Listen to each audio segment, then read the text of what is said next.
Ladies and gentlemen, last but not least, let's welcome Mr. Elon Musk, the co-founder and CEO at Tesla, and Jack Ma, the co-chair of the UN High-Level Panel on Digital Cooperation. Let's give them a very big applause.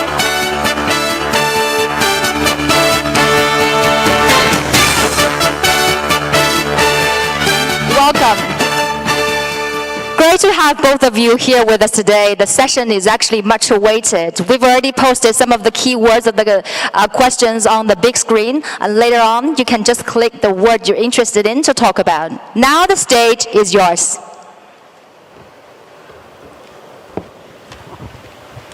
What are you supposed to say? Just things about AI, perhaps? Yeah. Okay. Let's see. Yeah, the AI, right? You want to AI. start on AI? Yeah. Okay. It is. Okay, great. AI. Yeah. Actually, I'm told that does AI mean love? There's like a name AI. It sort of sounds a bit like love. Yeah, AI. I hate the word AI called artificial intelligence. I call it Alibaba intelligence. Yeah. might end up being true. You never know. I think generally people underestimate the capability of AI. They sort of think like it's a smart human, but it's really much. It's going to be much more than that. It'll be much smarter than the smartest human. I mean, it'll be like, you know, can a chimpanzee really understand humans? Not really, you know. We just seem like strange aliens. They mostly just care about other chimpanzees, and this will be how it is, more or less, in a relative. In fact, if the difference is only that small, that would be amazing. Probably it's much greater. So, the biggest mistake that I see artificial intelligence researchers making is assuming that they're intelligent. Yeah, they're not, compared to AI. And so a lot of them cannot imagine something smarter than themselves, but AI will be vastly smarter, vastly. So what do you do with a situation like that? What do you do with a situation like that? I'm not sure, you know. I hope they're nice. I mean, I have obviously some, you know, I think in a situation where the old saying, if you can't beat them, join them. You know, that's what Neuralink is about. Is like, can we go along for the ride with AI?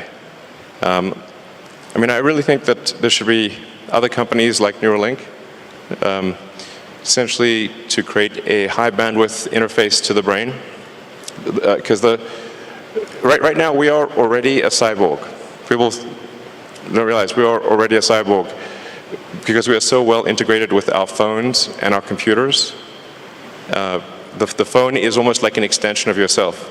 If you forget your phone, it's like a missing limb. But the bandwidth, the communication bandwidth to the phone is very low, especially input. So, in fact, input bandwidth to computers has actually gone down because of typing with 2 thumbs as opposed to 10 fingers. There's a big reduction in bandwidth.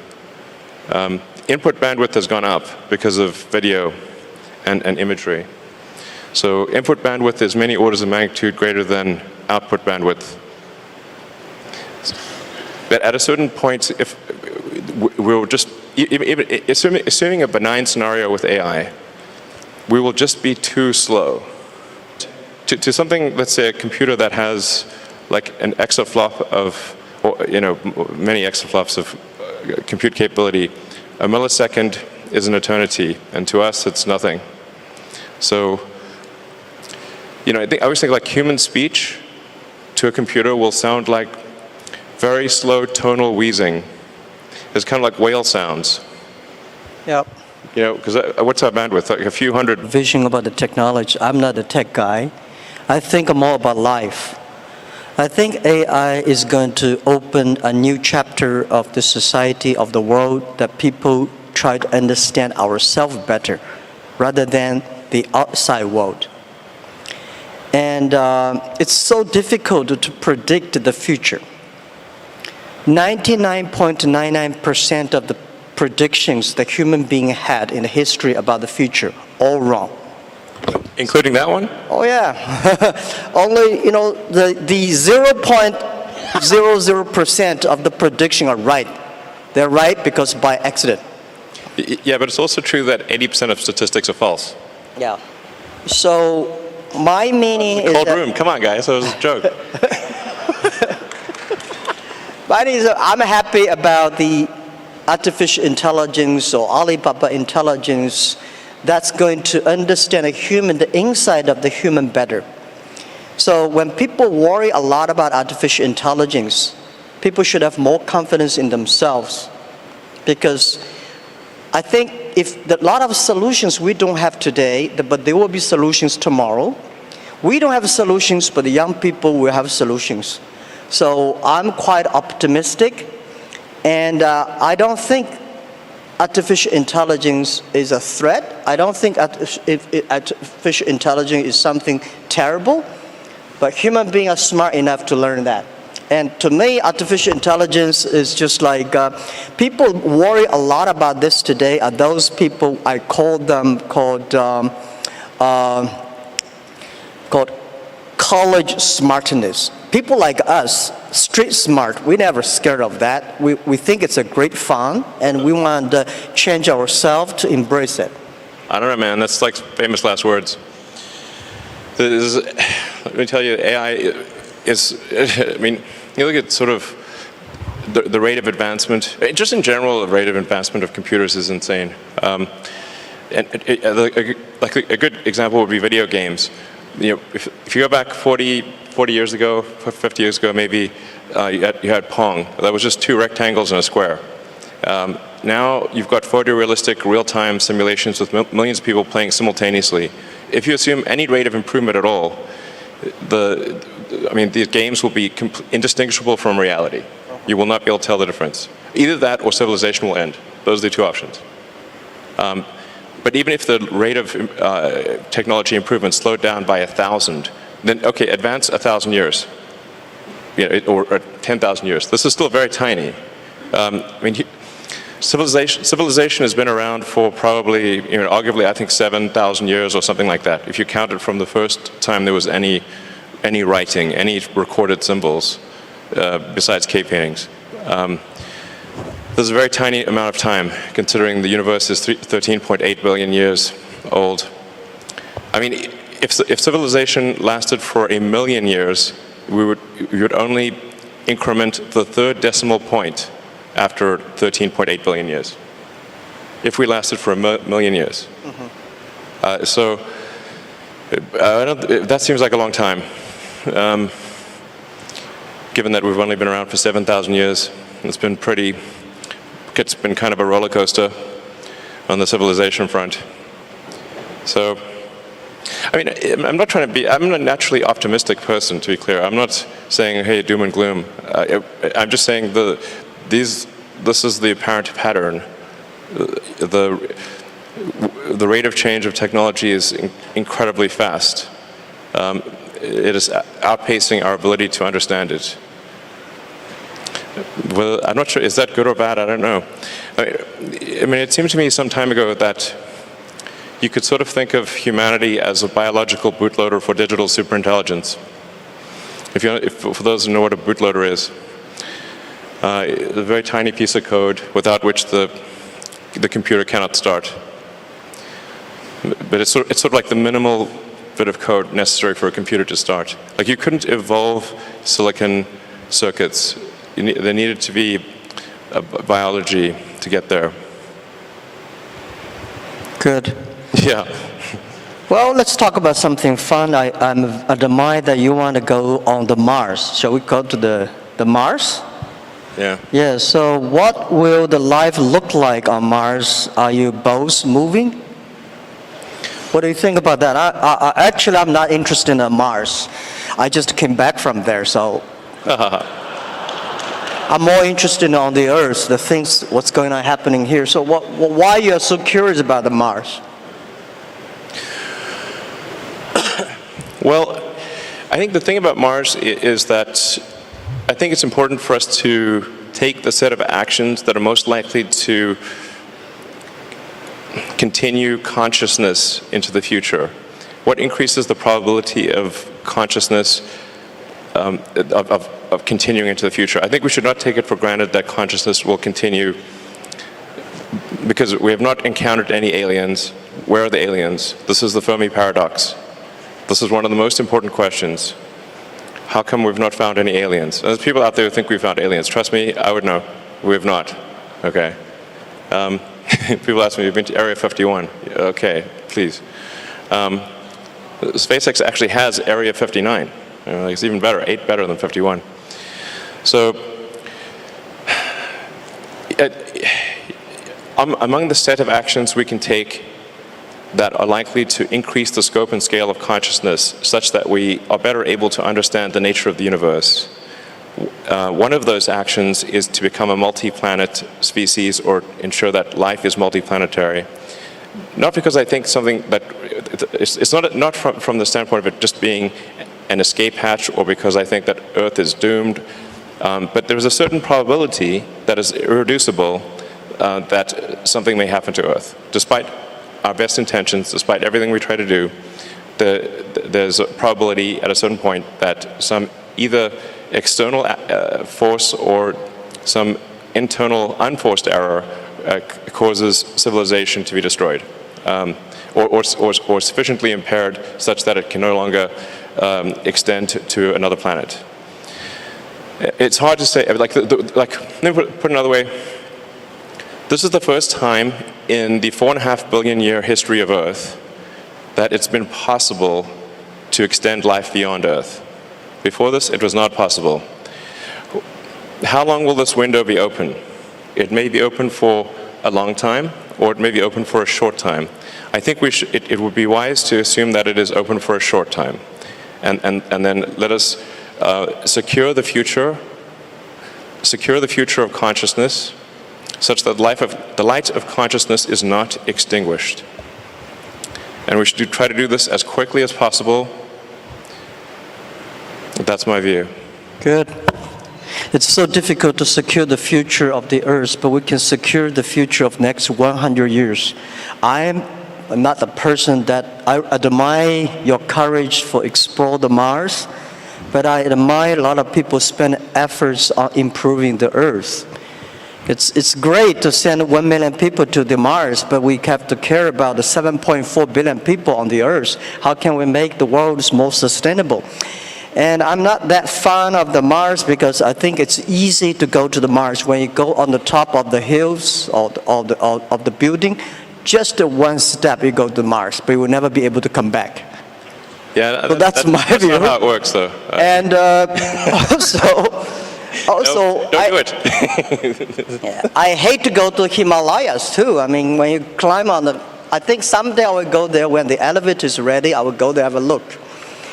But I think people spending more time on the Earth, think about because no matter how long the civilization of the human beings will be, like 1 million or 2 million or 500,000 years, but we only have 100 years. So we cannot solve all the problems for future, but we have to be responsible for the future, but we should care more about how we can enjoy better. My view is that by the artificial intelligence or AI, when human beings understand ourselves better, then we can improve the world better. Last 200 years, human beings try to understand the other side of the world better, understand the other people better. But I think what I feel excited about AI is that AI is to understand people, the inside of the human beings. The Earth, I heard you're gonna dig a tunnel deep in the Earth, which is amazing. I think, anyhow, every time when I read the news about you are interested in the outside space, I look at you with great respect. We need heroes like you, but we need more heroes like us, working hard on the Earth, improving things every day. That's what I want. Sure. I mean, to be clear, I'm very pro-Earth. Yeah. Great. That sounds great. To be clear, I'm very pro-Earth. When I say us becoming a multi-planet species or making life extending life beyond Earth, expanding the scope and scale of consciousness. From a resource standpoint, I'm talking about less than 1% of Earth's resources should be dedicated to making life multiplanetary or making consciousness multiplanetary.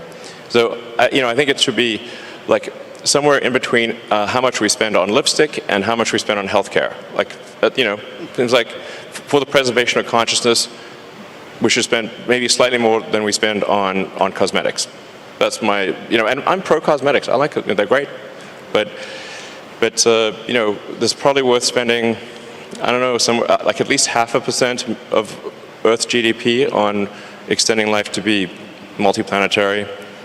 Maybe 1%, I'd say, seems like a good use of resources. But then we have like 2 orders of magnitude more resources spent on Earth. So it's not like it's somehow going to fundamentally impair Earth. If like I said, just 1% of Earth resources on that order should be enough to make life multiplanetary. It seems like a wise investment for the future. And obviously I spend a lot of my time on sustainable energy with Tesla, with electric cars and solar and batteries and that kind of thing. And I'm really excited to be here in Shanghai for the Shanghai Gigafactory, which is, I think the Tesla China team has done an amazing job, really mind-blowing. Like, I'm just astounded by how good the job is and how much progress has been made. And I think it's a good story for the world, and to say, like, look how much progress you can make in China. This is extremely impressive. Like, my hat is off. You guys rock. So I've never seen anything built so fast in my life before, to be totally frank. I've seen some crazy things. So, I think it's like, I really think China is the future. That's very impressive. And there's also some great progress on entrepreneurial rocket companies in China as well. I believe 2 have made orbit, and it's very difficult, very hard to make orbit. Achieving orbit, I have great respect. This is very hard. You want to pick up another topic? Sure. Yeah. Jobs? Should I pick it? Jobs. The jobs or life? Jobs. We're starting. Sure, anything, sure. Okay. So what new jobs will be created because of AI, or has the change already started? What do you think? I think why we needed that many jobs. Sure. Right? My view is that the jobs, actually every technology revolution people start to worry.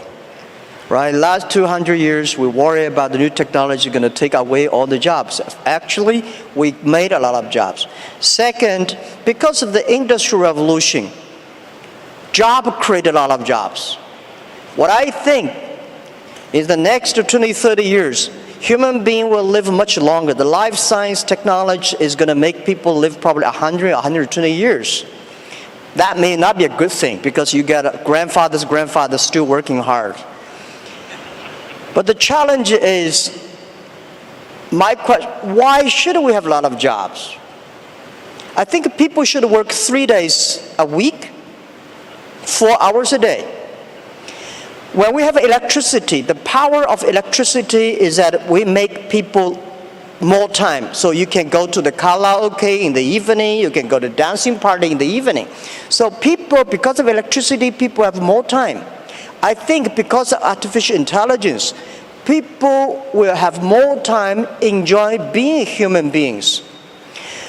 In your life, in my life, I think I visited probably 300 cities in my life. My father visited 30 cities. My grandfather would visit only 3 cities. So my grandchildren probably will visit 3,000 cities all his life. He's always on the Tesla. He's always on the robots, always traveling around. So I don't think we need a lot of jobs. At that time, the jobs we need is make people happier, make people experience the life, enjoy the human beings. So I don't worry about the jobs a lot. First, we are going to have a lot of jobs. Second, we don't need a lot of jobs. Third, there's a very interesting thing, because we'll probably talk about life. In the agriculture period, average age is like 30, 35 years old. In the industrial period, technology revolution, people can live 70 years. So in the artificial intelligence period, people can live 120 years, that's I think.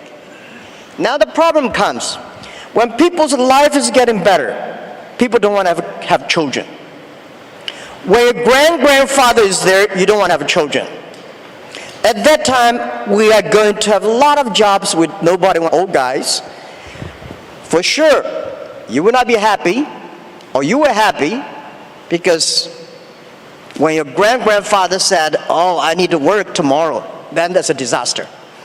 So, but we should be ready that we are going to enter into the era that everybody can live 120 years. And we have more new problems that come up. So that's my view about jobs. Don't worry about it. We will have jobs. Yeah. I think that, so if you're working on something that involves people or engineering, it's probably a good approach. Art, of course. Yeah. Like I said, I think we're going to have to figure out this Neuralink situation. Otherwise, we will be left behind. It's very important we do this quickly. I think we don't have much time. We don't have much time for what? We don't have much time to solve the Neuralink. Yeah. Yeah, you think of like technology and technology awareness. It's like if there was like a topological map of technology awareness, it's mostly flat with a few short buildings and then some very tall spires. And unless you're on that very tall spire, it's not obvious what the topology is. Yeah. I never worry about the things that I cannot solve. I left other people to solve it. Sure. If nobody can solve it, just let it be. That's my life. Oh, let's talk about education. I'm quite interested about education. Can we? Yeah. So what knowledge or skills will be useful to master the future? Do you have any advice for young professionals who want to pursue a career in AI? Young professionals. I don't think we will have professionals on AI in the future. Well, I worry a lot about, people worry about jobs, but I worry about education. All the education systems, the things we teach our kids, the way we teach our kids are mainly designed for the industrial period. And I'm sure the machine will be much cleverer than human beings in the future. How can human beings do better? Human beings should be smarter. Human beings should be wiser. So how can we be human beings to be wiser or smarter? I think that we should change the way of education, change the things, because in the past we focused a lot about, remember things. Computer can remember better than you are. We want to calculate faster, computer can calculate much faster. We want to run faster, computer can run much faster than you are. So human beings should have confidence by being more creative, more constructive. So how can we teach our kids to be more creative and constructive? And I think this is the key of the education. And I want spending more time on training kids on arts, on painting, on singing, on dancing. On these are the creative things that make people live like humans. Don't worry about machines. For sure, we should understand one thing, that man can never make another man. Computer is a computer. Computer is just a toy. Man cannot even make a mosquito. So we should have confidence. Computer only have chips. Man have the heart. It's the heart where the wisdom comes from. So I think in the next 10 or 20 years, human beings or every country, every government should focus on reform the education system, making sure our kids be able to find jobs in the future, be able to live in a life that only working 3 days a week, 4 hours a day. And that is very important. If we do not change the education system that we are in, we are all going to be in trouble. That's my view, and don't worry about it. We will change it. Yeah. That's cool. Sure. Thank you. I would say try to learn as much as possible that allows you to predict the future or make the future. So they're saying is the best way to predict the future is to make it. And then assess whether what you're learning is enabling you to predict the future with less error. Are you less wrong? We're always wrong to some degree. But can you reduce the error on your future predictions? I think that's the way to look at education. As of course, but it's both creative, create the future, and predict the future. So that includes art and all those other things. But close the loop on being less wrong about future. I would say that's the right way to think about education. I mean, down the road with a Neuralink, you can just upload any subject instantly. So it'll be like the Matrix. You want to fly a helicopter, no problem. Well, helicopters will fly themselves, but if you wanted to do whatever, any given skill, you just upload it instantly. I mean, the way education works right now, it's extremely low bandwidth. It's extremely slow. Lectures are the worst, really. It's like very slow.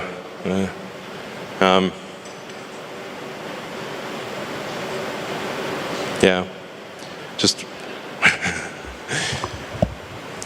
try to predict the future with less error. This is very hard, as you were saying. I'm not sure it's 99.9%, but it's not very good, generally, at prediction of the future. But I think often people don't try. The first thing is try.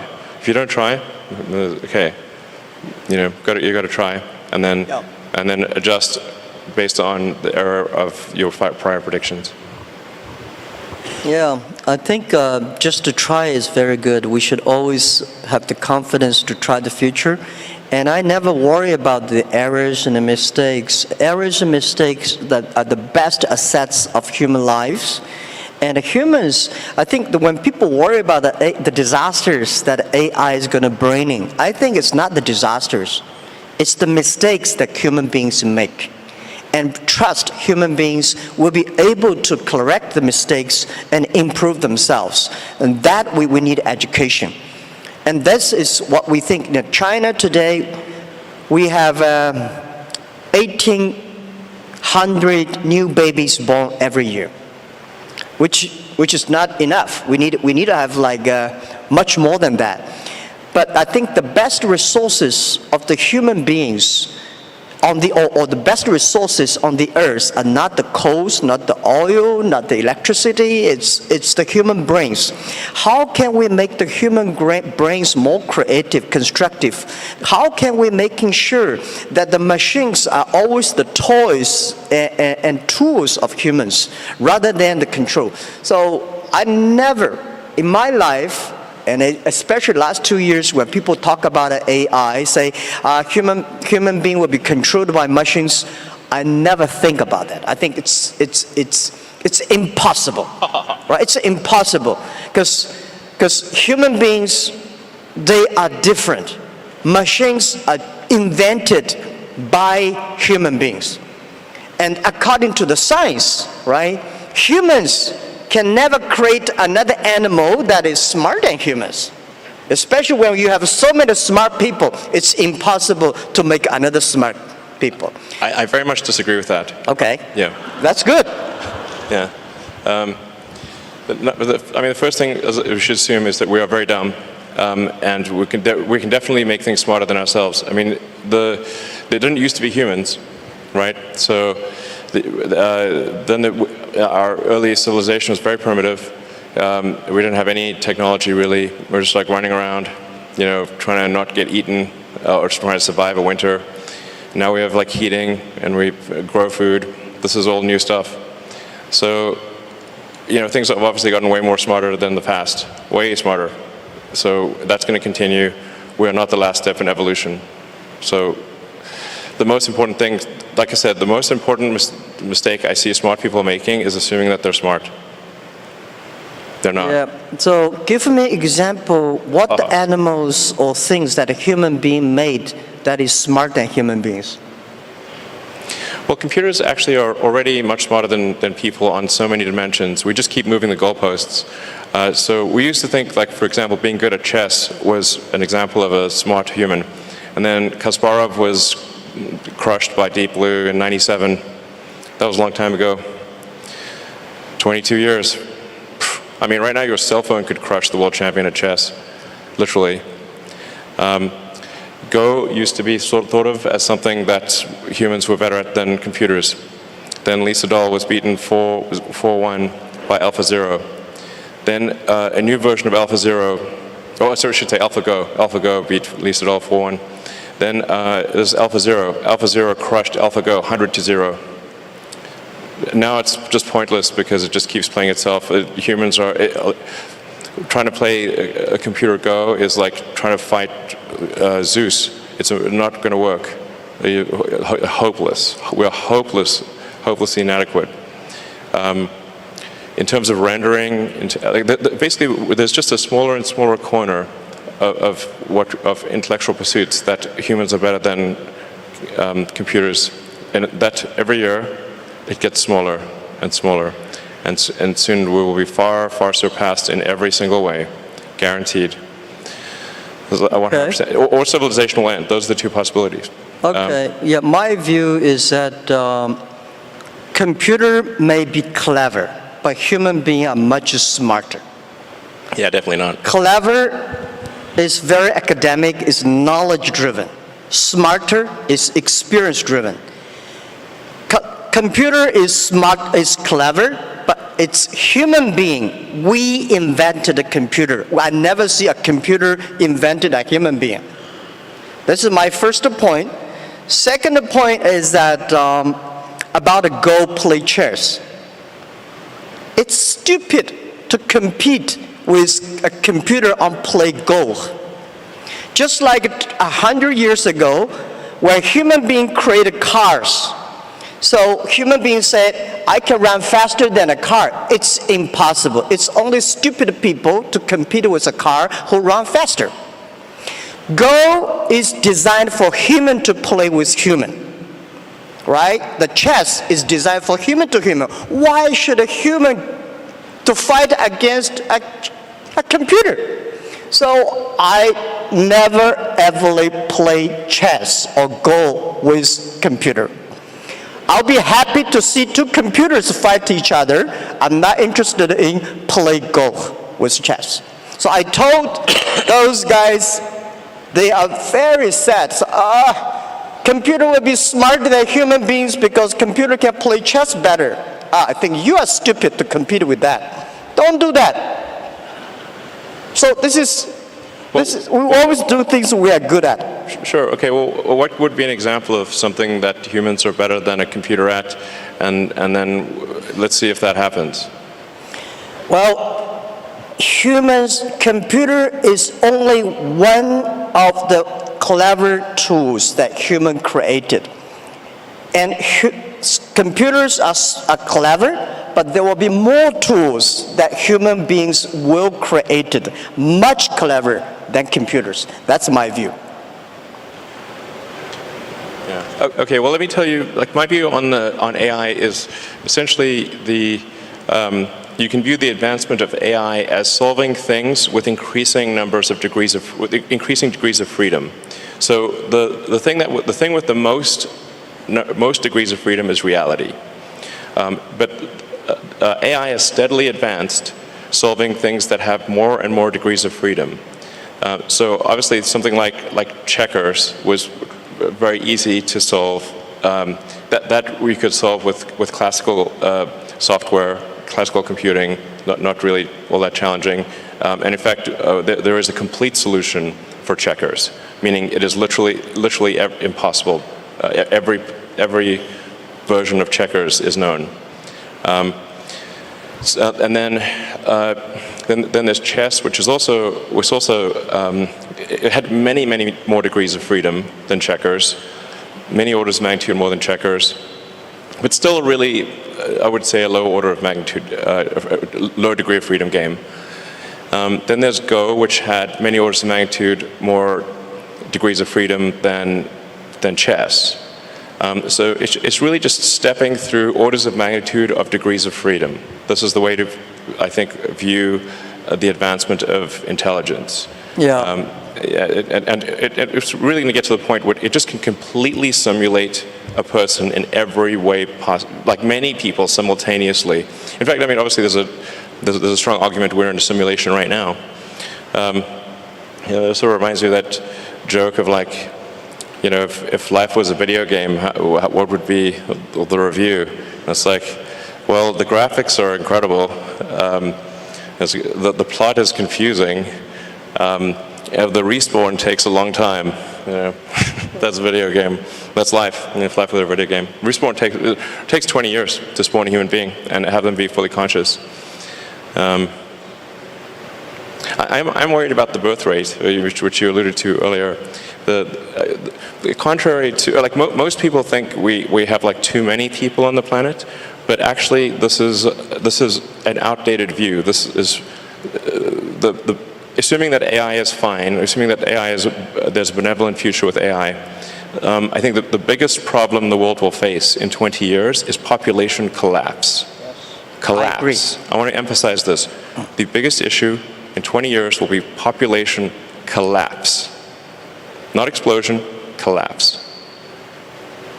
It's very easy to see what the world will look like in 20 years because humans have a 20-year boot sequence. So like you say, okay, well, who was born last year? Okay, now you know what the world looked like in 20 years. It's that easy. I absolutely agree with that. The population problem is going to be facing huge challenge. 1.4 billion people in China sounds a lot, but I think next 20 years we'll see this thing will bring big trouble to China, and the population decreasing of the speed of population decreasing is going to speed up.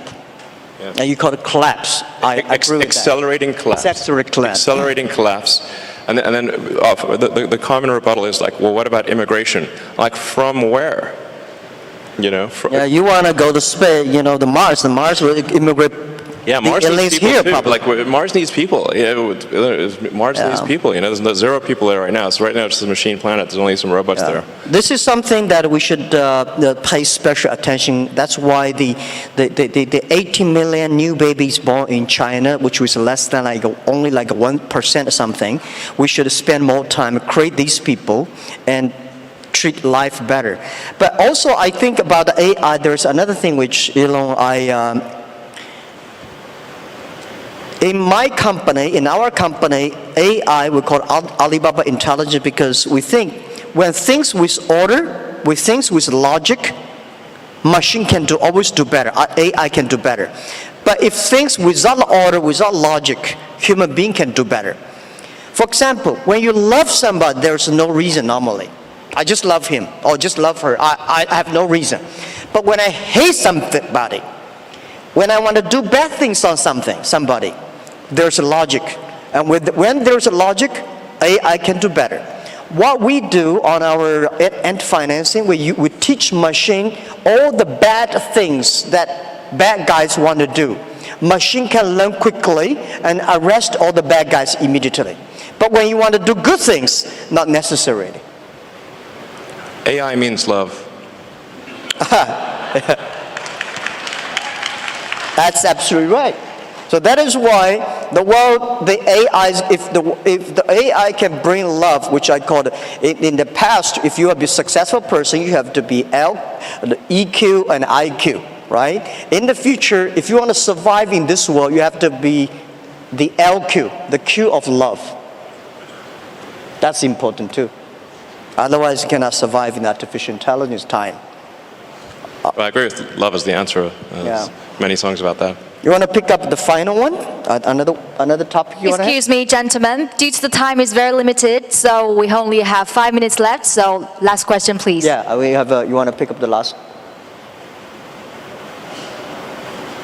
Life or human being machines? So you want to talk about your cars, autonomy? What do you want to talk? This feels like one of those steps in a video game where you've got to like pick a path, a choice. I choose life. Okay, life. So how much longer do you think people can live with the help of AI? Can AI help with environment sustainability? Can you?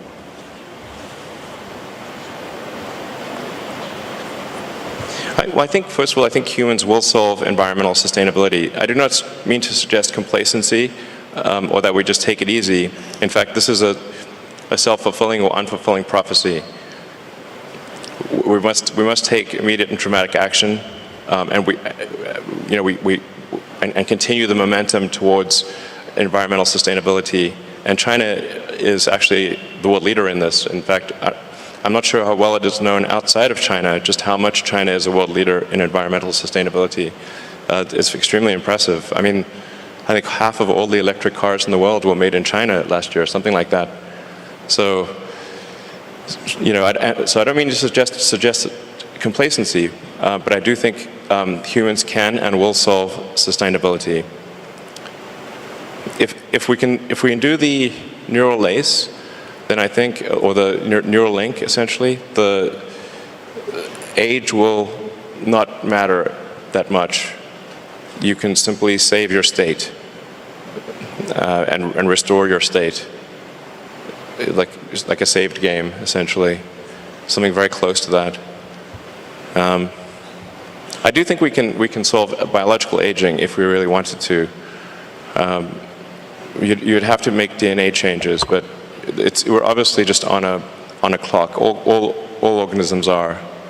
I mean, you could take a fruit fly, for example, and you could give it yoga, sort of have it do daily yoga and have a very healthy diet, and it's still going to live for 3 weeks, maybe 4 weeks. So environmental factors are relatively minor for extending life. You have to change the DNA. And so the question is, like, will people be okay with changing the DNA? That's the thing about extending life, and probably people are a little bit reticent about that, but that's essentially the thing that needs to occur to extend life. You've got to stop the DNA clock somehow.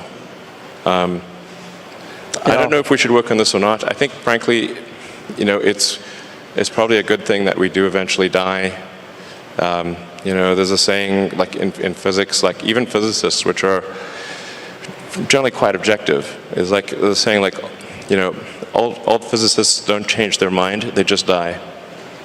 So maybe it's good to have this life cycle. Yeah. Yeah. Well, I think AI can definitely help the environment sustainability. And when human beings know themselves better, human beings will be smarter and will be wiser. The difference between clever people and smart people, or wise people. Smart people knows what he wants and how he can get it. Wise people know what he doesn't want. So when human beings using artificial intelligence, they will understand themselves better. And I think there will be millions of ways people will live in a healthy earth and protect the healthy earth. The reason why I want to stay in this earth, I want to work on this earth, I want to do anything I can to help this earth to better. Because even go to the space is great, but if we can spend resources just to focus on helping pick up the garbage from the oceans, that thing is more difficult than to go to the Mars. But artificial intelligence can help us achieving that and solve the problems. And the second, a human being can live better, can live longer. But what we need is not only live longer, we want to live healthier. How can we live healthier? It's to understand us better. Most of the disease are caused by our behavior. So I think I'm 100% sure people will live longer. People will live healthier, but may not necessarily live happier. If you want to be happier, human beings should focus on the value, the vision, and the mission, and always have the dreams. And I don't want people love the technology and put them dreams on the technology. I think technology should be with dreams. It's not technology change the world. It's the dreams behind the technology that change the world. So my hope is that anything we can do is to improve this world, to helping 7.4 billion people live better and live healthier. And this is all about our world. And I think we will be working very happily because I love your product, Tesla. You know, making world cleaner and no noise and such great technology. I'm happy you have the factory in China. And I think we need to do more things to improve this earth, improve this world, and make sure that people are happier and people care about the family, people care about the health. That's all we should do. And trust us. Trust the human beings and trust young people. Let's take responsibility for today, but let's not take away all the solutions for tomorrow. It's great human beings make mistakes. It's great human beings learn from mistakes. It's great to die. Haha, that's probably true. Thank you. Yeah, you cannot live long. I just like, yeah. Thank you. Fight for the light of consciousness. Thank you, Elon. Nice talking to you. Thank you. Thank you so much for this very inspiring and futuristic, very informative dialogue. It seems it's the typical dialogue between the Earth and